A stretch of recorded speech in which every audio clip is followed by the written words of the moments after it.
Gokulam jewellers 20,000కు మించి కొనుగోలుకి gold coin, diamonds కి 5,000 ఆఫర్, ఎలక్ట్రిక్ బైక్ గెలుపొందే గొప్ప అవకాశం. నమస్కారం, వెల్కమ్ టు ఐ డ్రీమ్. ధర్మ మార్గం విత్ విజిత కార్యక్రమానికి స్వాగతం.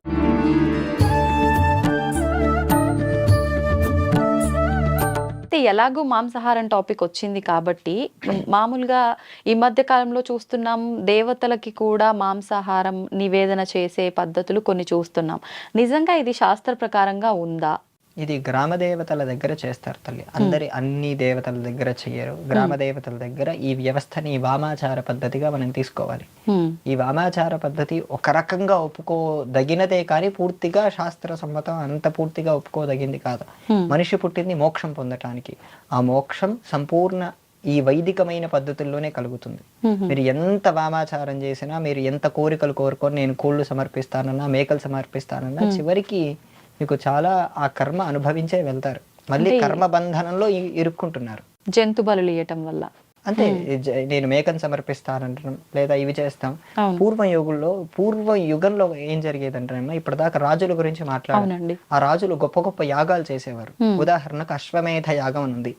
అశ్వమేధ యాగం విధానం తెలుసమ్మా మీకు? లేదండి. ఒక గుర్రం ఉందనుకోండి, ఆ గుర్రంతో పాటు ఒక యోధుడిని ఇచ్చి పంపిస్తారు. ఆ యోధుడితో పాటు కొంతమంది వేద పండితులు కూడా వెళ్తారు. ఉదాహరణకు మహాభారతం తీసుకోండి. మహాభారతంలో ధర్మరాజు ఇదే యాగం చేశాడు, అశ్వమేధ యాగం. చివరిలో ఆ గుర్రాన్ని పట్టుకొని అర్జునుడు ముందు వెళ్తున్నాడు యోధుడిగా. అతడితో పాటు కొంతమంది వేద పండితులు వెళ్తున్నారు. అందులో ఉన్న నియమం ఏంటంటే, ఆ గుర్రం ఈ భూమండలంలో ఉన్న రాజ్యాలన్నీ తిరిగి రావాలి. ఈ భరత వర్షంలో ఉన్న రాజ్యాలన్నీ తిరిగి రావాలి. తిరిగి వచ్చి ఆ రాజులందరి చేత ఆమోదం పొందించాలి. ఆమోదం పొందకపోతే ఈ అర్జునుడు వాళ్ళతో యుద్ధం చేయాలి. వాళ్ళతో ఓడిపోతే అశ్వమేధం ఫలించదు. వాళ్ళందరిపైన విజయం పొందాలి. చాలా టఫ్ టాస్క్. చాలా టఫ్ టాస్క్. టఫ్ ఫలితాలు కూడా. ఓకే.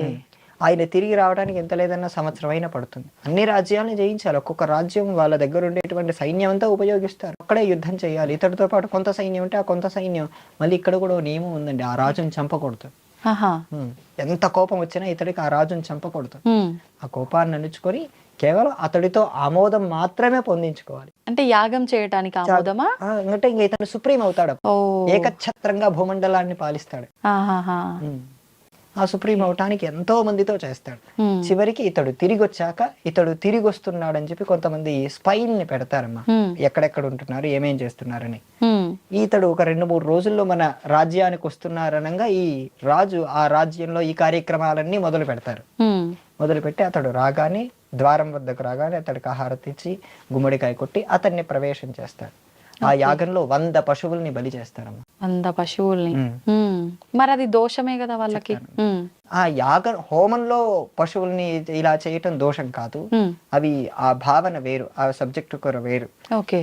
అలా 100 పశువుల్ని వధించాక అతడు కొన్ని వేల మందికి అన్నదానం చేయవలసి ఉంటుంది. అన్న సమర్పణ కొన్ని లక్షల మందికి. ఉదాహరణకు ధర్మరాజే 1,00,000 మంది భోజనాలు అయిపోయాక 1 గంట కొట్టండి అని చెప్పాడు. ప్రతి నిమిషం కాదు, 1 గంట మోగుతుంది. అన్ని లక్షల మంది భోజనాలు చేసేవారు. అప్పటి కాలంలో, ఆ వెనుకటి యుగంలో అటువంటి బలి సమర్పణ అనేది ఆచరణీయం. ఈ ప్రస్తుతం మనం ఉన్న యుగం పేరేంటి? కలియుగం. కలియుగంలో ఇలా ఒక జంతువుని సమర్పించి ఆరాధన చేయడం అనేది తప్పు తల్లి. అందుకే మీకు మనం పూర్తిగా అమ్మవారి పేరు సదాచారం. అమ్మవారి సదాచారానికి మాత్రమే సంప్రీతి చెందుతుంది. ఓకే. మరి ఇప్పుడు ఆ జంతు బలులకు బదులు ఇప్పుడు చాలా మంది గుమ్మడికాయ బలి, అదైతే ఎంత ఫలితం ఉంటుందో అంతే ఫలితం అంటున్నారు. ఇది కరెక్టే? గుమ్మడికాయ అనేది నెగిటివ్ ఎనర్జీస్ ని లాక్కుంటూ తల్లి. అంటే అక్కడ ఉండేటువంటి దుష్ట శక్తుల ప్రభావం కానీ, ఆలోచనలు కానీ, ఇవన్నీ అక్కడ ఆ నెగిటివ్ తీసేసుకుంటుంది. ఇక్కడ ఈ జంతువు అనే ఆ థాట్ వేరు. ఈ జంతువు ఆ తీసుకునేటువంటి శక్తి దీనికి ఉండదు. ఇది బలి సమర్పణ. ఇది నెగిటివిటీ ఆరాని తీర్చడానికి ఇది ఉంది.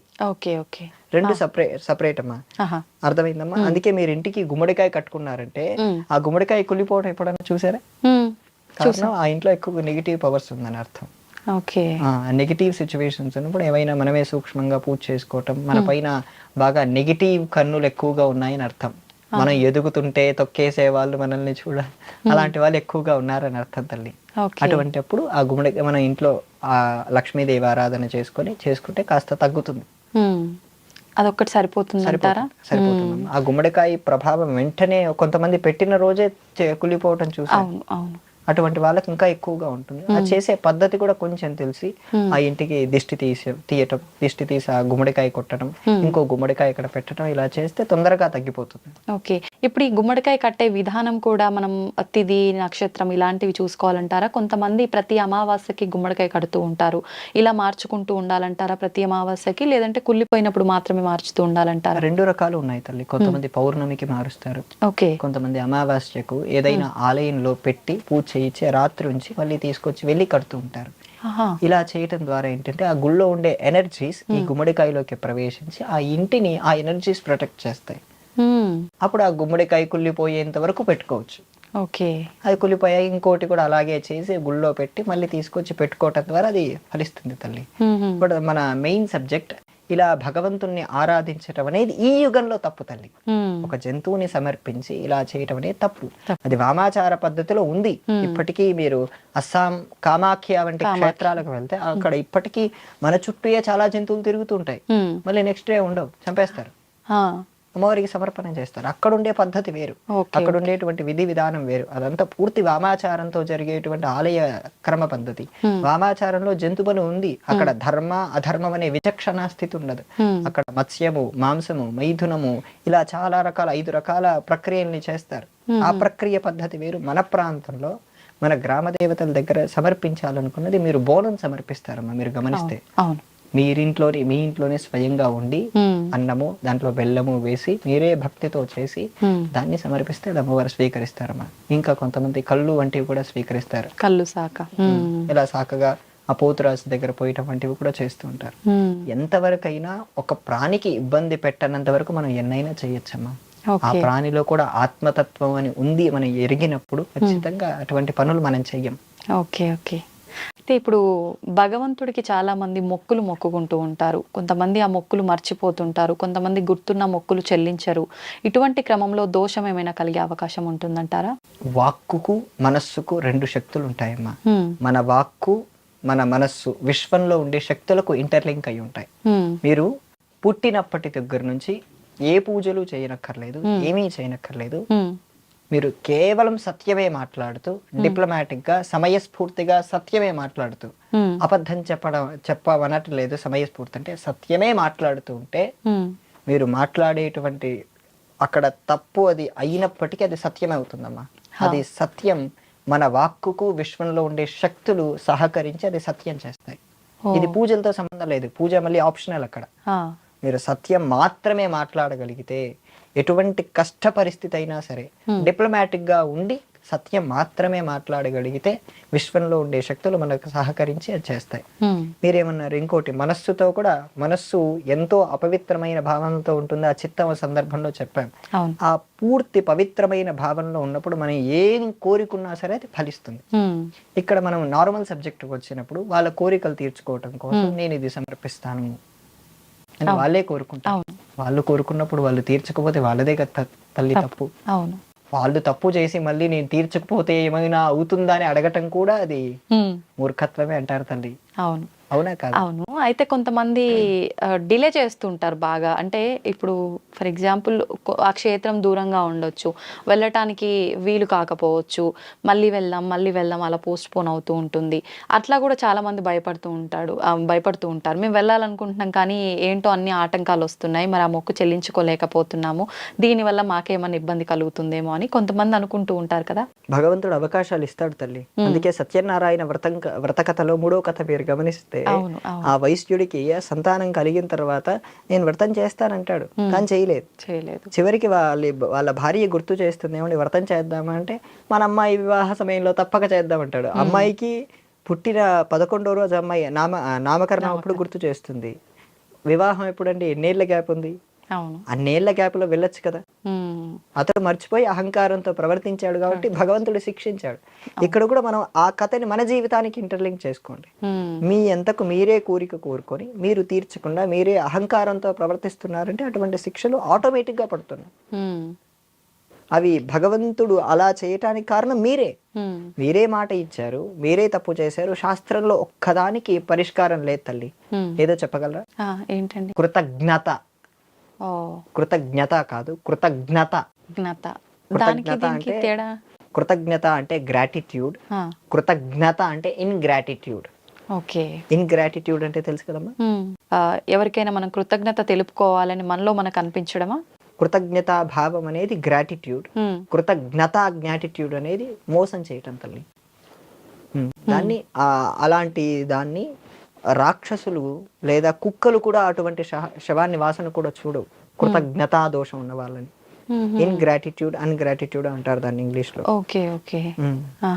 సో శాస్త్రంలో దానికి పరిష్కారం లేదు. మనం ఎప్పుడు ఆ కృతజ్ఞతగా బ్రతకూడదు, కృతజ్ఞతగా బ్రతకాలి. పదాలు జాగ్రత్తగా చూడాలి. వత్తులు మనం పలికే విధానం మారితేనే ఎంతో అర్థం మారిపోతుంది తల్లి.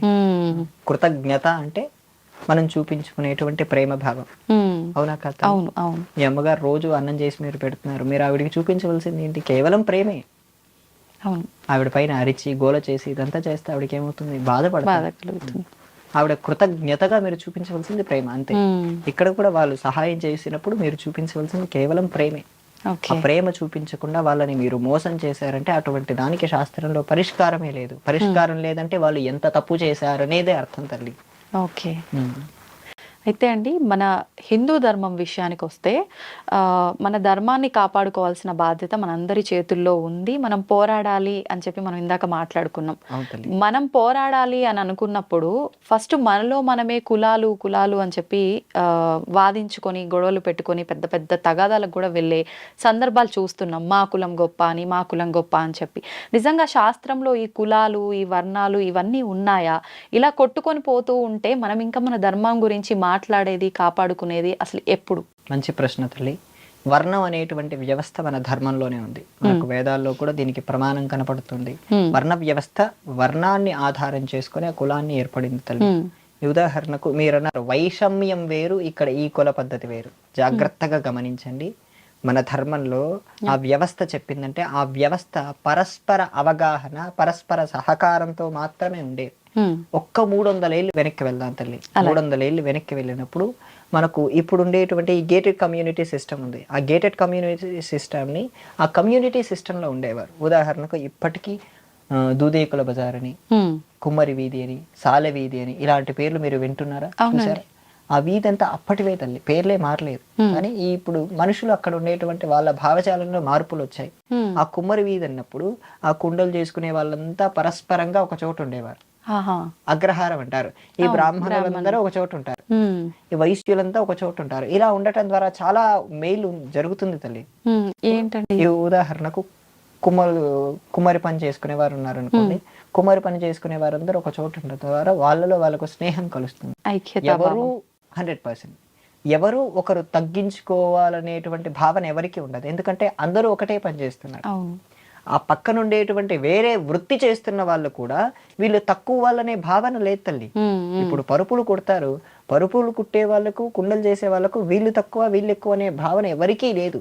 ఈ వైషమ్యం వచ్చిందే బ్రిటిషర్లు మనని గణనగా, మీరు ఈ కులం అంటే పేర్లు మనవే. ఆ వైషమ్యాలు ఎవరికి ఉండేవి కాదమ్మా. ఎవరు ఏ వృత్తి చేస్తున్నా వారి వృత్తిలో వారికి గౌరవం ఉండేది. దాదాపు వాళ్ళు అప్పట్లో వాళ్ళ వృత్తిల నుంచి వీళ్ళకు అమ్మాయిలు ఇవ్వటం, వీళ్ళ అబ్బాయిలు ఇవ్వటం కూడా చేసుకునేవారు. కానీ ఎవరి వృత్తిని వాళ్ళు గౌరవించేవారు. ఇలా చేసుకున్నప్పుడు ఏమైనా ఇబ్బంది అమ్మా? లేదు. ఇక్కడ ఇంకో మరో సౌలభ్యం ఏంటంటే ఇప్పుడు ఈ కోర్టులు, ఈ చట్టాలు, ఈ జ్యుడిషనరీ సిస్టమ్ కూడా ఆ చట్టం ముందు పనిచేయవు. అవును. ఏంటంటే వీళ్ళందరూ ఒకే వీధిలో ఉన్నారమ్మా, వీళ్ళందరికి ఒక పెద్ద ఉంటారు. అవునా తల్లి? అవును. ఆ పెద్ద ఉన్నప్పుడు ఏం చేస్తారంటే వీళ్ళు ఏదైనా తప్పు చేశారనుకోండి, వాళ్ళకు ఓ భావన ఉంటుంది. వీళ్ళు మమ్మల్ని గ్రామం నుంచి ఏమైనా పంపిస్తారేమో, కులం నుంచి వెలేస్తారేమో అనే భావంతో వాళ్ళు తప్పు చేయకుండా చాలా జాగ్రత్తగానే బ్రతికేవారు. ఇప్పుడు అటువంటి వ్యవస్థ మనకుందా? మనల్ని తప్పు చేస్తున్నామని కంట్రోల్ చేసే వ్యవస్థ ఏముంది? ఒక గొప్ప సిస్టమ్ చూపించండి దానికంటే ముందు. కేవలం క్యాస్ట్ గా పేరు పెట్టుకోవటం కంటే ఆ వ్యవస్థ ఎంత మంచిదో గమనించండి. ఆ వైషమ్యానికి మీరు నేను ఖచ్చితంగా వ్యతిరేకించవలసిందే. ఆ కులంలో దాన్ని ఆ కులం పేరు చెప్పి ఒకరిని అణిచివేత చేస్తున్నారంటే 100% ప్రతి ఒక్కరు దాన్ని వ్యతిరేకించవలసిందే. కానీ దాని ద్వారా ఎంత మేలు జరుగుతుందో పరిశీలన చేయండి. అవును. అందుకోసం ఆ తప్పులు ఎప్పుడు జరిగేవాళ్ళు కావు. అప్పుడు ఆ కోర్టుల పని ఎక్కువగా ఉండేది కాదు, న్యాయ వ్యవస్థ పని అసలు ఉండేదే కాదు. అంతా ఆ కుల పెద్దే చూసుకునేవారు. ఎందుకంటే ఆ వ్యవస్థ అంత పెద్దగా ఉండేది. ఇలా ఉన్నప్పుడు ఒకసారి భారతదేశం పైన ఈ మొఘలులు దండెత్తినప్పుడు లేదా బ్రిటిషర్లు దండెత్తినప్పుడు కేవలం క్షత్రియులు మాత్రమే యుద్ధం చేయలేదమ్మా, ప్రతి ఒక్కరూ వచ్చారు. ఆహా. ప్రతి కులం కలిసి భారతదేశానికి స్వాతంత్రం రావటానికి పోరాడారు. మొట్టమొదటగా ఈ దేశానికి ఈ మొఘళ్ళు వచ్చేటప్పుడు దాహీర్ సేన్ అనేటువంటి రాజు, బ్రాహ్మణుడు రాజుగా ఉండి తను కాపాడాడు దేశాన్ని. ఇలా ప్రతి కులం నుంచి వారందరికి వారి శక్తి కొలదిగా వారు పోరాటం చేశారు. వారు పోరాటం చేస్తే మనకి ఇంత స్వాతంత్రం సిద్ధించింది తల్లి. ఈ వైషమ్యాలనేవి ఈ మొఘలుల కంటే బ్రిటిషర్లు తెలివిలో కాస్త ఎక్కువగా ఉన్నారు. అందుకే వాళ్ళు మన గ్రంథాలన్నిటినీ దోచుకెళ్లారు, మన జ్ఞానాన్ని తస్కరించారు. వాళ్ళ ఆలోచనలో మనల్ని విభజించి, అందుకే వాళ్ళ రూలే డివైడ్ అండ్ రూల్. ఆ డివైడ్ అండ్ రూల్ అని ఉన్నప్పుడు ఆ రూల్ వాళ్ళు అలా చేయడానికి ఇక్కడ మనల్ని ఈ వైషమ్యాలు సృష్టించి వెళ్ళారు. మనం వైషమ్యం లేకుండా మన పద్ధతిని సక్రమంగా మనం చేసే పని మనం చేసుకోగలిగి తప్పకుండా మనం ధర్మరక్షణలో పాటు పడతాం తల్లి. ఈ భేదం ఫస్ట్ మనలో పోవాలి. నా కులం ఎక్కువ, ఇంకో కులం తక్కువ అనే భావన ఎప్పుడైతే పోతుందో ఈ కుల వ్యవస్థ అంతా ఖచ్చితంగా సరైన సక్రమమైన మార్గంలోనే ఉంది తల్లి. అయితే ఇప్పుడు కరెక్ట్గా మనం అనుకున్న పద్ధతిలో వెళ్ళాలి అన్నా, ఇలాంటి వివక్షలు లేకుండా ఉండాలి అన్నా, మన ధర్మం గురించి మనం కరెక్ట్గా తెలుసుకోవాలన్నా కూడా మనం అంటే ఇంట్లో చిన్న పిల్లలప్పటి నుంచే ఈ విధానం అనేది అలవాటు చేయాలంటారా? చేయాలండి. దీనికి విద్యా వ్యవస్థ కూడా సహకారం అందించాలి. ఎంతవరకు ఇప్పుడు మీరు ఇక్కడ ఉన్నారు, ఇంట్లో ఉండేటువంటి వాళ్ళకి ఎప్పుడు మీరు బోధన చేస్తూ ఉండలేరు కదా. అవును. అందుకే మన విద్యా వ్యవస్థ కూడా సరిగ్గా ఉన్నప్పుడు ఇటువంటివన్నీ సమానత్వం ఏంటి అనే క్లారిటీ ఇవ్వాలి. కమ్యూనిస్టులాగా సమానత్వం అంటే ఒక రకంగా బోధించకూడదు. మన సమానత్వం ఏంటి, మన పద్ధతి ఏంటి, మన విధానం ఏంటి, మన సంస్కారం ఏంటి, ఇటువంటివన్నీ మనం బోధించినప్పుడు వాళ్ళకి ఎక్కుతాయి. అప్పుడు ఈ వ్యవస్థ మంచిదే, ఆ వ్యవస్థలో వచ్చిన వైషమ్యాలు మంచివి కావు. అవును. ఆ పద్ధతి వాళ్ళకి తెలిసినప్పుడు ఖచ్చితంగా ప్రతి ఒక్కరు పాటిస్తారు తల్లి. విద్యా వ్యవస్థలో మార్పులు అన్నారు కదండి, విద్యా వ్యవస్థలో మార్పులు అనంటే మీరు చెప్పొచ్చేది ఏంటి అసలు? విద్యా వ్యవస్థలో మనకు విద్య ద్వారా మనం పొందేది ఏంటమ్మా? జ్ఞానం. జ్ఞానం. ఆ జ్ఞానం పొంది ఏం చేస్తున్నారు? డబ్బులు మాత్రమే సంపాదిస్తున్నారు. అవును, రైట్. కానీ విద్య ద్వారా ముందు పొందవలసింది జ్ఞానం కాదమ్మా. జ్ఞానం కంటే ముందు కొన్ని స్థాయిలు ఉన్నాయి. విద్యా దదాతి వినయం. విద్య ఇవ్వాల్సింది వినయం. వినయాద్యాతి సాంప్రతం, క్యారెక్టర్. ఆ వినయం ద్వారా మీకు క్యారెక్టర్ వస్తుంది, తర్వాత మీకు డబ్బులు అనేటువంటి మొదలవుతాయమ్మా. ఓకే. క్యారెక్టర్ లేకుండా, వినయం లేకుండా మీకు ఈ జ్ఞానం ద్వారా ఈ సంపద ఎలా వస్తుంది? ఆ జ్ఞానం అని కూడా అనలేదు, కేవలం నాలెడ్జ్. జ్ఞానం వేరు, నాలెడ్జ్ వేరు. జ్ఞానం అనేది పూర్తి వేరే స్థాయి. ఆ నాలెడ్జ్ అనేది భౌతికంగా మీరు యూట్యూబ్ లోనో గూగుల్లో చూసినా సరే ఆ నాలెడ్జ్ పొందవచ్చు. కానీ మీరు వినయం నేర్చుకోవాలన్నా, క్యారెక్టర్ పొందాలన్నా అవన్నీ ప్రారంభ స్థితిలో నుంచే ఉండాలమ్మా. ఆ స్థితి ఇప్పుడు మనకు వ్యవస్థ నేర్పించడం లేదు. 1947 స్వాతంత్రం నుంచి 1977 వరకు మన భారతదేశ విద్యాశాఖ మంత్రులందరూ భారతదేశంలో ఉండే చరిత్రని భ్రష్టు పట్టించారమ్మా. భ్రష్టు పట్టించినప్పుడు మీకు మీ దేశం పైన, మీ ధర్మం పైన గౌరవం లేకుండా చేశారు. మీకు ఇప్పుడు భారతదేశం గురించి ఒక్క నిమిషం చెప్పండి అంటే ఏం చెప్తారు మీరు? చెప్పండి అంటే చెప్పలేరు. అంతే. ఒక 30 సెకండ్లు చెప్పండి అంటే భారతదేశం గొప్పది, నా మాతృభూమి, ఇక్కడ ఉండే ప్రజలందరూ సహోదరులని ప్లేయర్లో చెప్పగలరు. కానీ వ్యక్తిగతంగా భారతదేశమైన ఆత్మ ఏంటి, ఈ భారతదేశం ఇంతలా నిలబడడానికి కారణం ఏంటి, దీనికి శక్తి ఏంటంటే చెప్పడానికి వాళ్ళకి ఆలోచన, థాట్స్ ఇవ్వటం ఉండదు. అవును. ఏదైనా ఫార్మాలిటీకే. ఇప్పుడు మీరు అన్నట్టుగా శ్లోకాలు, స్లోగన్స్ ఏదైతే చెప్తున్నామో అది ఫార్మాలిటీకి కాసేపు స్కూల్లో చెప్పాలంటారు కాబట్టి చెప్తాం అంతే. అంతే తప్ప పాటించటం తక్కువ అయిపోయింది. అవును. ఆ సహోదరులు, నా భారతీయులందరూ నా సహోదరులు ఉన్నప్పుడు ఇప్పుడు ఇక్కడ వైషమ్యాలు ఎందుకుంటాయి? అందుకే మనకు గురుకుల వ్యవస్థ అని ఉండేదమ్మా, మీరు గమనించారు. ఇప్పటికీ నేను అటువంటి వ్యవస్థలోనే చదువుకున్నాను వేదం. అటువంటి వ్యవస్థలో ఉన్నప్పుడు ఏంటంటే మాకు మొట్టమొదటిగా వినయాన్ని నేర్పిస్తారు. వినయాన్ని నేర్పించాక వినయంతో పాటు సంస్కారం వస్తుందమ్మా. పెద్దవాళ్ళతో ఎలా మాట్లాడాలి, మనకంటే తక్కువ వయసున్న వారితో ఎలా మాట్లాడాలి, ప్రత్యేకించి మాకు స్త్రీలతో మాట్లాడే విధానం బాగా నేర్పించేవారు. అందుకే నేను ఇంతసేపు మాట్లాడే మాటలు మీరు నన్ను గమనిస్తే నేను తల్లి అనే పదం దాటెక్కడ మీరు రాలేదు. అవునండి. మాకు ముందు ఆ సంస్కారం బాగా నేర్పిస్తారమ్మా. ఆ సంస్కారం మనకి ఇక్కడ రాగలిగితే ఈ పాఠశాలలో ఇప్పుడు మనకు కావాల్సింది విద్య, వినయం, సంస్కారం, క్యారెక్టర్. ఈ 4 మనం పొందగలిగితే వాళ్ళు నేర్పించే నాలెడ్జ్ నేర్పించకపోయినా మనకు అవసరం లేదమ్మా. ఎందుకంటే ఇప్పుడు అందరూ వీరు మీరు బీటెక్ చదవకపోయినా సరే మేము జాబులు ఇప్పిస్తామనే వాళ్ళు వస్తున్నారు కదా. వస్తున్నారు, చదివినా కూడా చదువుకు తగ్గ ఉద్యోగాలు లేకుండా ఎవరికి వారు నచ్చింది చేసుకునే పరిస్థితులే ఎక్కువగా చూస్తున్నాం. మీరు ఎంసీఏ చదివినా ఉద్యోగం వచ్చే పరిస్థితి లేదు, ఎంఎస్ చేసినా ఉద్యోగం చేసే పరిస్థితి లేదు. అంత రెసిషన్, ఇన్ఫ్లేషన్ విపరీత తారాస్థాయిలో ఉంది. అవును, ఆ తారాస్థాయిలో ఉన్నప్పుడు మనల్ని కాపాడేది క్యారెక్టర్, అవునా కాదా? ఆ క్యారెక్టర్ ఉన్నప్పుడు, ఆ సంస్కారం ఉన్నప్పుడు మనం ఎలా పని చేయాలని చెప్పి మనకు భారతీయమైన సంస్కారం నేర్పిస్తుంది తల్లి. లేదంటే అటువంటి ఇన్ఫ్లేషన్ అనేటువంటి మోడ్ ఎక్కువగా ఉంది. ఈ విద్యా వ్యవస్థ ఏం చేస్తుంది, వాళ్ళకి ఏ జ్ఞానం అందించటం లేదు. ఆ సందర్భంలో వై జంక్షన్ ఉంటుంది తల్లి. వై జంక్షన్ అంటే తెలుసు కదా, ఇంకా వాళ్ళ అక్కడ ఇన్ఫ్లేషన్ ఆల్రెడీ ఉంది, వాళ్ళంతా చదువుకున్నారు, ఇక చదువుకానికి డబ్బులు కట్టాలి, ఉద్యోగం రావట్లేదు. ఇప్పటిదాకా అబ్దుల్ కలాం స్టోరీ చెప్పారు. ఆయన జాగ్రత్తగా వెళ్తే దేశానికి రాష్ట్రపతి అవ్వచ్చు, ఆయన జాగ్రత్తగా వెళ్ళకపోతే దేశాన్ని దోచుకునే దొంగలు అవ్వచ్చు. అక్కడ ఆ వై జంక్షన్ లో వీళ్ళు ఏ దారి తీసుకోవాలో తెలియని పరిస్థితుల్లో వాళ్ళు ఉంచారు తల్లి. ఇక్కడ ధార్మికమైనటువంటి మార్గంలో ఉండే వరకు ఒక లక్షణం ఉంటుంది, ఒక మంత్రం ఉందమ్మా, చెప్తాను. యో దేవః సవితాస్మాకం ధియో ధర్మాది గోచరాః ప్రేరయేత్ తస్య యద్భర్గః తద్వరేణ్యముపాస్మహే. ఈ మంత్రాన్ని అందరూ చదువుకోవచ్చు. ఈ మంత్రంలో ఉన్న భావం ఏంటంటే, నా బుద్ధి ఎల్లప్పుడూ ధర్మమైన మార్గంలోనే ఉండుగాక, నాకు ఎల్లప్పుడూ ధర్మపరమైన ఆలోచనలు మాత్రమే రావాలి. ఇలాంటి వాళ్ళు ధర్మపరమైన ఆలోచనలు మాత్రమే చేసే వాళ్లకు సంకట పరిస్థితులు ఎక్కువ ఉండవమ్మా. వాళ్ళు ఎంత క్రిటికల్ సిచ్యువేషన్ లో ఉన్నా సరే దాన్ని చాకచక్యంగా హ్యాండిల్ చేయగలరు. అందుకోసం మన భారతీయమైన ఆత్మ విద్యని ఇస్తుంది, వినయాన్ని ఇస్తుంది, దాంతోపాటు మోక్షం పొందే మార్గాన్ని కూడా ఇస్తుంది తల్లి. సో మనం చదువుకునేటువంటి ప్రతి విద్య ఇలా భౌతికంగా ఉపయోగపడుతుంది, వినయాన్ని ఇస్తుంది, సంస్కారాన్ని ఇస్తుంది, ఆటంక పరిస్థితుల్లో ఉన్నప్పుడు తప్పిస్తుంది, ఇటు మోక్షాన్ని కూడా ఇస్తుంది. అవును, మనిషికి కావాల్సిందేవే కదమ్మా. అవునండి, ఈ 4 మించి ఏదైనా కావాలా? ఏం లేదు. అందుకే ఈ విద్యా వ్యవస్థలో కావలసినటువంటి మార్పులు, వినయం ఇచ్చే విద్య ఉండాలి. హాస్టల్స్ అంటే వ్యవస్థ ఉందమ్మా, హాస్టల్స్ లో పెట్టుకోవటం కంటే ఇంట్లో పెట్టుకోవడమే చాలా ఉత్తమం. ఎందుకంటే అక్కడ జరిగేటువంటి దారుణాలు వర్ణించలేనిగా ఉన్నాయి.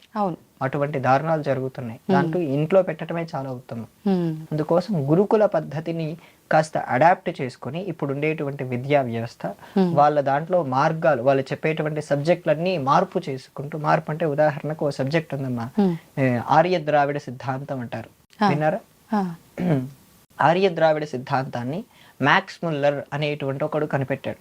మ్యాక్స్ ముల్లర్ అనేటువంటి వాడు భారతదేశం ఎప్పుడూ రాలేదు, జర్మనీ, లండన్ ఆ ప్రాంతంలోనే కూర్చొని భారతదేశంలో ఉండేటువంటి మనం పవిత్రంగా భావించే ఋగ్వేదానికి భాష్యం రాశాడమ్మా, ఇంగ్లీష్ ట్రాన్స్లేషన్ చేశాడు. వాడికి సంస్కృతం రాదమ్మా. మమ నామ అహమేవ సంభాషితః, మమ నామ ప్రవీణ్ కుమార్ శర్మ అన్నాను అనుకోండి, అంటే నేను మాత్రం మాట్లాడుతున్నాను, నా పేరు ప్రవీణ్ కుమార్ శర్మ నేను చెప్పాను, వాడికి ఆ మాత్రం కూడా రాదమ్మా. అటువంటి వాడు ఋగ్వేదానికి భాష్యం రాస్తాడు. వాడి భార్యకు ఒక లేఖలో రాస్తాడు, అతడు Christian missionary east India company అతనికి ఇస్తుంది. ఏం చెప్తాడంటే, మనం ఆఫ్రికాలో ఆఫ్రికాలో ఉండే వాళ్ళందరినీ మతం మార్చడానికి మనకు 200 ఏళ్ళు పట్టింది. భారతదేశంలో 400 ఏళ్ళైనా వాళ్ళు క్రిస్టియన్లుగా మార్చుకుపోవటానికి కారణం వాళ్ళకుండే సంస్కృత జ్ఞానమే. ఇక్కడ అందరికీ సంస్కృతం సూక్ష్మమైన పరిజ్ఞానం కొంచెమైనా ఉండేదమ్మా. ఆ పరిజ్ఞానంతో ఎవడేం చెప్తున్నాడనే విధానం ఉండేది. అటువంటి వాళ్ళందరూ ఈ ఆర్య ద్రావిడ సిద్ధాంతం అనే దాన్ని విభజించారు. ఆర్యులు అనేవారు ఎక్కడి నుంచో ఇండో యూరోపియన్ నుంచి వచ్చి ఇక్కడ ఉండేటువంటి ద్రావిడ్ని చంపేసి ఇక్కడ ఉండేటువంటి ద్రావిడ్ల పైన ఆధిపత్యం చెలాయించి ఇక్కడ ఉన్నారని వాళ్ళు ఒక సిద్ధాంతం తీసుకొచ్చారు. దీని గురించి ఎంతో మంది పరిశోధన చేసి ఇది నిజం కాదు, ఇది తప్పు అని చెప్పి తేల్చారు. జైపూర్ లో ఒక ఆయన డేర్ కూడా చేశారు, ఎవరైనా సరే ఆర్య ద్రావిడ సిద్ధాంతం అని నిరూపిస్తే 2 కోట్లు ఇస్తానన్న. ఇప్పటికీ ఆ వీడియో యూట్యూబ్ లో ఉంది, ఒక కాంక్లేవ్ పెట్టి చెప్పారమ్మా. ఓకే. సో అటువంటివన్నీ ఇంకా పాఠ్యాంశాల్లో బోధించబడుతున్నాయి. అది సత్యం కాదు, తప్పు అని చెప్పినప్పటికీ బోధించబడుతున్నాయి అంటే వాళ్ళని ఎంత రాంగ్ ట్రాక్ లో తీసుకెళ్తున్నారో గమనించండి. అవును, అతలి ఇటువంటి మార్పులని మనం తీసుకొచ్చి మన విద్యా విధానాన్ని వాళ్ళు కాస్త మోడ్రన్ గా చేయమనండి. ఎందుకంటే ప్రతిదీ పాతకాల పద్ధతిగా తీసుకొస్తే ఇప్పుడు వాళ్ళు అంతా అడాప్ట్ చేసుకోవడం కష్టమే. అందుకు దాంట్లో ఉండేటువంటి తత్వాన్ని పట్టుకొని దాన్ని ఇప్పటి కాలంలో ఎలా అందించాలో నా దగ్గర ప్లాన్ కూడా ఉందమ్మా, నేను చెప్పడానికి సిద్ధంగా కూడా ఉన్నాను. ఆ వ్యవస్థని ఎలా చేయాలన్న దాని గురించి కూడా నేను కొద్ది రోజుల పాటు దీని గురించి తెలుసుకొని దాని సేకరణ కూడా చేసి పెట్టుకున్నాను. సో మనకు ప్రతిదాన్ని ఎలా చేసుకోవాలన్న విషయాన్ని మనం ఏర్పాటు చేసుకోగలిగితే ఈ విద్యా వ్యవస్థలో ఇటువంటి మార్పులు కావాలి తల్లి. అవునండి. ఆ మార్పులు వచ్చినప్పుడు వాడికి ఆత్మహత్య చేసుకోవాలనే ఫీలింగ్ కలగకూడదు. లవ్ లోనో లేదా ఎక్కడైనా మోసపోతే ఈ విద్య అతన్ని కాపాడుతూ ఉండాలి. అందుకే మాకు పాఠశాలలో ఉన్నప్పుడు వినయం సంస్కారం వల్ల మేము ఎటువంటి పరిస్థితి వచ్చినా సరే గాయత్రి మమ్మల్ని కాపాడుతూ ఉంటుందమ్మా. ఇప్పుడు మాకు 8-9 ఏళ్ళకే పాఠశాలకు వెళ్ళిపోయినప్పుడు ఉపనయనం చేస్తారు. ఉపనయనం చేసినప్పుడు ఈ గాయత్రి మంత్రం రోజు 3 సార్లు అంటే 300 సార్లు 300 రోజుకి పూటకి 108 సార్లు జపం చేయాలమ్మా. ఇలా చేసేటప్పుడు కాస్త 12-13 వేలు వయస్సు వచ్చేసరికి అతడికి మనస్సులో కామభావనలు పుడతాయి. ఈ లోపే మాకు గాయత్రి ఉండటం ద్వారా ఈ కామభావనలు మాలో పుట్టకుండా మేము వినయంగా సంస్కారవంతంగా పెరుగుతున్నామంటే కారణం ఇదేనమ్మా. ఆ వినయం సంస్కారం ఇక్కడ విద్యా వ్యవస్థలో పోగొట్టుకుంటున్నాం. పోయింది లేదు కూడా. అవునా కదా? ఆ మెకాలే సిస్టమ్ మనకు అంత ఇవ్వటం లేదు. ఆ మెకాలే మనకి ఇవ్వాల్సినటువంటి సిస్టమ్ ఏంటి? అదే బ్యాబింగ్టన్ లార్డ్ మెకాలే సిస్టమ్ ఈ విద్యా వ్యవస్థ ఏర్పాటు చేశారు. ఇప్పటికి అదే కంటిన్యూ అవుతుంది. కొంత మార్పులు చేశారు. ఇంకా చాలా మార్పులు జరగాలి. జరిగితేనే భారతీయ విద్యా వ్యవస్థ పటిష్టంగా మూలాలు పోగొట్టుకోకుండా ఉంటుందమ్మా. నిజంగా వాస్తవం అండి మీరు చెప్పింది. నిజంగా పిల్లలు ఇంట్లో ఉండడం కంటే ఎక్కువ స్కూళ్ళల్లోనే ఉండటం చూస్తున్నాం. తల్లిదండ్రుల కంటే స్నేహితుల ప్రభావం ఎక్కువ ఉంటుంది. అలాంటప్పుడు నిజంగా మీరు అన్నట్టుగా విద్యా వ్యవస్థలో గనక మార్పు వచ్చి ఇలాంటి మంచి విషయాలు తెలియజేయడం గనక జరిగితే, ఇప్పుడు మనం ఏదైతే ఇబ్బందులు, అరాచకాలు, చిన్న చిన్న పిల్లల పైన అఘాయిత్యాలు ఇలాంటివి చూస్తున్నామో ఇలాంటివి జరగకుండా ఉండే అవకాశం ఉంటుంది. నిజంగా ఒక పద్ధతిలో పిల్లల ఆ జీవితం అనేది ఉండటానికి నిజంగా అవకాశం ఉంటుంది. క్లిష్టమైన పరిస్థితి వచ్చింది. రేపు ఇన్ఫ్లేషన్ వచ్చిందమ్మా. మొన్న అమెరికాలో ఎలక్షన్స్ జరిగాయి. అంతకుముందు ఆ ప్రభుత్వం ఉన్నప్పుడు 8.7% ఇన్ఫ్లేషన్ ఉంది. ఆ ఇన్ఫ్లేషన్ ఉన్నప్పుడు ఎంతో మంది భారతీయ విద్యార్థులకు ఉద్యోగాలు పొందలేకపోయారమ్మా. దాంతో చాలా మంది మానసిక వేదన పడేవారు. విపరీతమైన నాకే చాలా మంది ఫోన్లు చేశారు, ఉద్యోగం చేయాలంటే ఏం చేయాలండి, పూజ చేయాలండి అంటే ఏమీ దొరకనప్పుడు ఇటు వస్తున్నారు. గమనించారా? అవకాశం లేదు అన్నప్పుడు, లేదన్నప్పుడే దేవుడు గుర్తు రావటం కాదు, మీ నిత్య జీవితం అది అయిపోయి ఉండాలి. అటువంటి సందర్భంలో క్లిష్టమైన పరిస్థితుల్లో సర్కిల్ అయినప్పుడు కూడా మనం జాగ్రత్తగా ఉండాలి. అభిమన్యుడు ఆ యుద్ధంలో అంతమంది, ఎవరు? ద్రోణాచార్యుడు, కర్ణుడు, ఆ లక్ష్మణుడు అంటే ఇతనండి ఈ దుర్యోధనుడి కొడుకు, వీళ్ళందరూ చుట్టుగా అతనితో యుద్ధం చేస్తున్నారు. అతడు కొంచెం కూడా వెనకలేదమ్మా. అతడి వయస్సు అప్పుడు బిలో 16 తల్లి. అంతా కూడా వెనక్కుండా ఆ కర్ణుణ్ణి భయపెట్టాడు. కర్ణుడు అతడి పైన వెళ్ళలేకపోతున్నాడు. అతన్ని అధర్మంగా చంపారు. అభిమన్యుడిని అధర్మంగా చెప్పారు. ద్రోణాచార్యుడు అతని పైన యుద్ధం చేస్తున్నా అభిమన్యుడు అతన్ని ఓడిస్తూనే ఉన్నాడు. వీళ్ళు ఎంతమంది ముందుకొస్తున్నా ఒక్కడే ఉండి ఆ వ్యూహంలో చిక్కుకున్నాడనే భావన లేకుండా చంపారు తల్లి. అంటే అతన్ని మోసం చేసి చంపారు. లేదంటే అతడు వాళ్ళందరినీ ఓడించేవాడు. అలా మోసం చేసి చంపడం చివరికి వాళ్ళందరూ ఏమయ్యారమ్మా? చివరికి సత్యమే తెలిసింది కదా. ఇది కూడా అమ్మా మన విద్యా వ్యవస్థ మనల్ని అభిమన్యులుగా తయారు చేయాలి. ధన్యవాదాలండి. చాలా మంచి విషయాలు తెలియజేశారు. నిజంగా మీరు చెప్పిన విధానం అయితే నిజంగా చాలా బాగుంది. నిజంగా చూద్దాం ఎలాంటి మార్పు వస్తుందో రానున్న కాలంలో. ధన్యవాదాలండి.